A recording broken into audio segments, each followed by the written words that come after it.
Fire TV home entertainment box.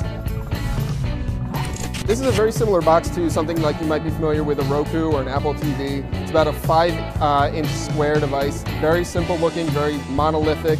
Simple ports on the back for USB, Ethernet. You got your optical audio out and HDMI and power.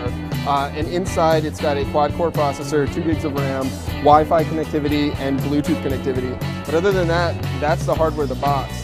You actually use this box with this wireless remote, which talks with through Bluetooth. It's got a simple circular up, down, left, right, basic controls, and this voice search button, which we'll take a look at in a minute.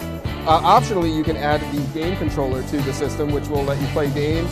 It gives you a very similar experience you might have on a PlayStation or an Xbox with the dual joysticks, trigger buttons here on the back, wireless controller. That's going to sell as a separate price for about $39.99. We've got a very fast, fluid interface that Amazon is using. It looks very similar to the Amazon Fire tablet's interface. If you use a Fire HD or anything like that before, you got access to movies, TV, you access your Amazon Prime watch list, all your video library. There's games on here, like we mentioned earlier.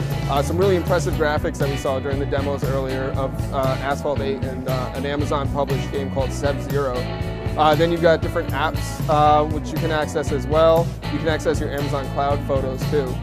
Everything is very fast and responsive. Amazon is positioning this as a high-performance version of a home entertainment system. We're not going to expect the lag that we see on other devices like a Roku or other things that frequently can be frustrating to use just because they're not as slow and responsive. One of the things that they're doing to make it easier to use at home is the voice search with the remote. So you can do things like Ender's Game.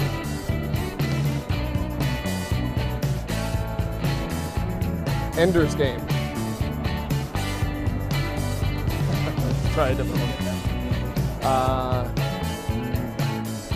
Duck Dynasty. And there you go, it does very quick voice type of search so you can pull up things without having to type in anything into the screen itself, which makes your life a lot easier when you're at home on your couch in your living room. Amazon is actually selling this starting today. The price of the box is $99.99, and as mentioned earlier, you can get the optional game controller for $39.99.